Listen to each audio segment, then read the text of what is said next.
नमस्कार, मैं सिमरन कौर सहयोगी जितेश मनचंदा के साथ हरियाणा स्वाभिमान के सभी दर्शकों का अपने चैनल पर एक बार फिर से स्वागत करती हूं। संविधान सत्याग्रह आंदोलन का आज 28वां दिन है।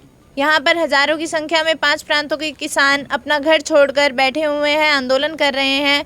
वहीं आज एक किसान एक्सपायर भी हो गए हैं। इसी बारे में हम चर्चा करेंगे रमेश दलाल जी, अध्यक्ष भारत भूमि बचाओ संघर्ष समिति से। नमस्कार सर। नमस्कार सर, जो आज किसान एक्सपायर हुए हैं उनके बारे में आप बताएं कुछ। बड़ी दुखद घटना है। हमारा एक किसान सुखबीर जी, पिता का नाम रिसाल सिंह, गांव नीलोठी, जिला झज्जर, हरियाणा। वो इस बात से पीड़ित और दुखी था कि उसका छोटा ही टुकड़ा था ज़मीन का, वो पूरा का पूरा रोड में दिल्ली कटरा एक्सप्रेस वे में जा रहा था जी। और यही तो मांग हम उठा रहे थे कि कोई पुनर्वास की योजना नहीं है, जबकि पुनर्वास का कानून जिसकी ज़मीन जारी हो वो 2013 के एक्ट में है। उसको हमेशा यही चिंता लगी रहती थी, इसी तनाव में रहता था कि आगे मेरे बच्चों का क्या हाल होगा। उसकी उम्र तो 60 साल थी जी। लेकिन कल रात के 9 बजे के बाद उसको नहीं देखा गया। वो यहाँ सबकी बहुत सेवा करता था, चाय पिलाने के लिए और सेवा करने के लिए। और फिर वो पता लगा बाद में कि यहाँ हमारे जो तालाब है, जोड़ है, उसमें उसकी डेड बॉडी मिली। ऐसा प्रतीत होता है कि जैसा वो कहता रहता था कि उसका जीने का मन नहीं है, वो थक चुका है क्योंकि पूरी ज़मीन जा रही है, परिवार का गुजारा कैसे चलेगा। ऐसा प्रतीत होता है कि हमारा ये किसान सुखबीर शहीद हो गया और उसने जल समाधि ले ली। हम सरकार से मांग करते हैं जी कि ये प्रभावित परिवार था और ऐसे प्रभावित परिवार के मामले में संवेदना दिखा के हरियाणा सरकार को, केंद्र सरकार को कम से कम 1 करोड़ रुपए मुआवजा उस परिवार को देना चाहिए, क्योंकि इसी चिंता में तो वो रहता था और इसी चिंता में ही लगता है उसने कोई ये फैसला किया। क्योंकि जैसे सभी अभी बता रहे हैं जी। मैं बहुत सारे आदमी मिलते हैं तो मुझे ध्यान नहीं है, फोटो देख करके तो मैं पहचान सकता हूँ। तो ये सारे बता रहे हैं कि वो यही चर्चा करता रहता था कि उसका अब जीवन का कोई उद्देश्य नहीं बचा, क्योंकि ज़मीन जा रही है और उसके आने वाली जो पीढ़ियाँ हैं और जो उसके तीसरी जो पीढ़ी है, जो उसके 2 बेटे और 1 बेटियाँ थी, उनके बच्चों का आगे कैसे गुजारा होगा। तो मैं समझता हूँ कि बहुत ही एक दुखद घटना, और दुखद घटना के साथ साथ इस सरकार को जागना चाहिए कि हमारा एक साथी सिर्फ इसलिए किसान हमारे बीच से चला गया कि उसका भविष्य अंधकार में था। और यही लड़ाई तो 5 प्रांत के किसान लड़ रहे हैं। हम यही तो कह रहे हैं कि न तो उचित मुआवजा दे रहे, आपने जो मूल्य है, बाजार मूल्य, वो जो कानून में लिखा हुआ धारा 26 में वो तय नहीं किया, और उसके बाद जो पुनर्वास का, रिहेबिलिटेशन का जो अवार्ड धारा 31 में जो जारी करना होता वो आपने किया नहीं। तो कितने और लोगों को आप जान लेना चाहते हैं। आज मुझे बहुत दुख है। तो सरकार से हमारी मांग है कि किसानों की, बाकी किसानों की समस्या का समाधान भी किया जाए ताकि भविष्य में और अप्रिय घटना को रोका जा सके। मैं रोज़ किसानों से एक चर्चा करता हूं कि कोई ऐसा कदम मत उठाना, लेकिन उसके बावजूद भी मैं इनकी पीड़ा और दुख को समझता हूं। इसमें बहुत सारे अपंग लोग भी इस आंदोलन में शामिल हैं, उनके सामने बिल्कुल घोर अंधेरा, कुछ नहीं दिखाई दे रहा। तो सरकार को समझना चाहिए कि और किसी जान माल की का नुकसान न हो, उससे पहले किसानों से वार्ता करके और कानून के अनुसार जो इनका उचित मुआवजा है और पुनर्वास का, वो सब देना चाहिए और इनके साथ न्याय करना चाहिए।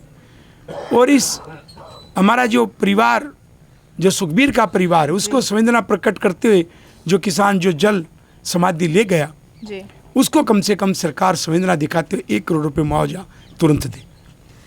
अब हम मुख्य संचालक इंदर सिंह जी से बात करेंगे। सर, जो किसान, जो आप लोग कह रहे हैं कि आप लोग मान रहे हैं शहीद हुए हैं, शहीद क्यों माना जा रहा है? ये शहीद इसलिए माना जा रहा है कि वो उसकी सिर्फ 3.5-4 कनाल ज़मीन जो है वो शेष बची थी जी। और अब इस रोड में वो भी जारी थी। वो सारा दिन यहाँ काम करता था, ये टेंशन में रहता था। जब हम कभी उससे बात करते थे, भाई नाते में हमारा चाचा था, चाचा ये तो चलता रहता है, मुआवजा मिलेगा मिलेगा मिलेगा, लेकिन वो कई बार ऐसे भावुक सा हो जाता था कि पता नहीं यार अब कैसे जीवन गुजरेगा, ये मुआवजा बढ़ेगा भी या नहीं बढ़ेगा। तो ये सब देखते, ऐसी बातें करते हुए सारा दिन यहाँ काम करता था। इनको चाय पिलाना, जी। हुक्का भरना, रोटी खिलाना, सारे काम वो अपने हाथ से किया करता। और कल वो ठीक था, लेकिन पता नहीं इस टेंशन के कारण जो है, जब सुबह हमें पता लगा कि वो तो तालाब में गिरा हुआ है, मर चुका है, तो बड़ा दुख होया। हम तो कहते हैं कि ये सरकार ऐसे इन मामलों में कुछ गौर करे और दिवंगत आत्मा को शांति शांति प्रदान करें। सर, जो किसान यहाँ पर एक्सपायर हुए हैं, उनका आपके साथ ताल्लुकात कैसे थे? ये जी धरने पर हम भी बैठे हैं, खेड़ी जी। से छोड़ के रोज़ाना यहाँ आते थे। ये अपने हमारे सेवा में हमने सबको तो यो एक ही उसका ये था, हुक्का चाय खाना खिलाना पूछना हर एक से, इसलिए हमको जानते थे ज़्यादातर। ज़्यादातर जानते। फिर अब यहाँ बैठे बोलते, उसको टेंशन थी एक ज़मीन की। खेत का भी पड़ोसी। हाँ हाँ, हमारे खेत के पड़ोस में है। और उसको टेंशन यही थी, भाई हमारी ज़मीन गई, बच्चे कैसे करेंगे, कोई बच्चा नौकरी पर नहीं और कुछ नहीं है, कैसे काम चलेगा। तो इसका जिम्मेवार मतलब सरकार है जी, सरकार के लिए बोल रहा है इनको बच्चों को नौकरी दे दे, इसको नहीं मरा है ऐसा करे, बच्चों को पालन हो जाए, सबका वो करे सरकार दे उसको। तो अब सरकार से आप मांग कर रहे हैं? हाँ जी।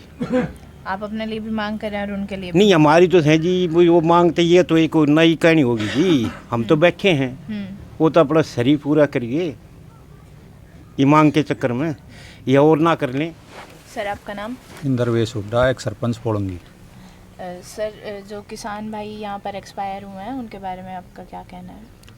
सुखबीर दैया आज हमारे बीच नहीं रहे।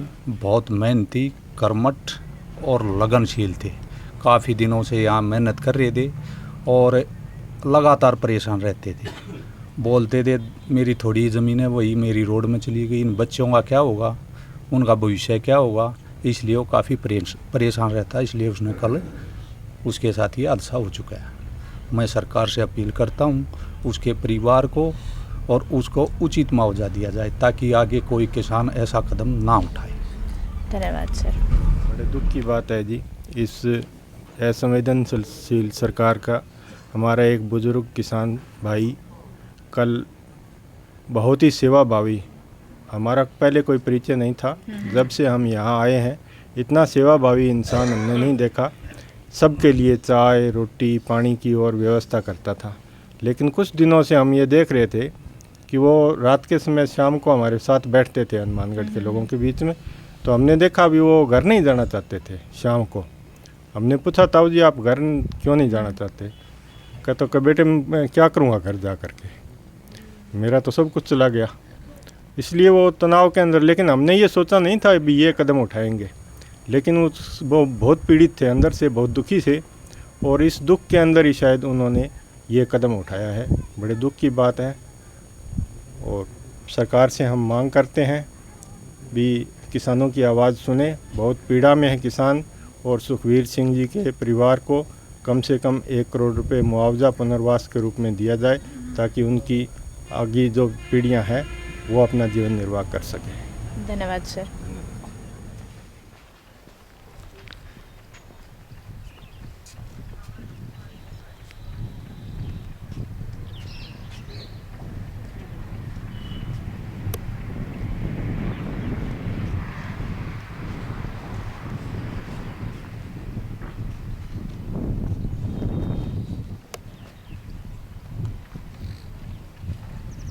ओम शांति, ओम शांति।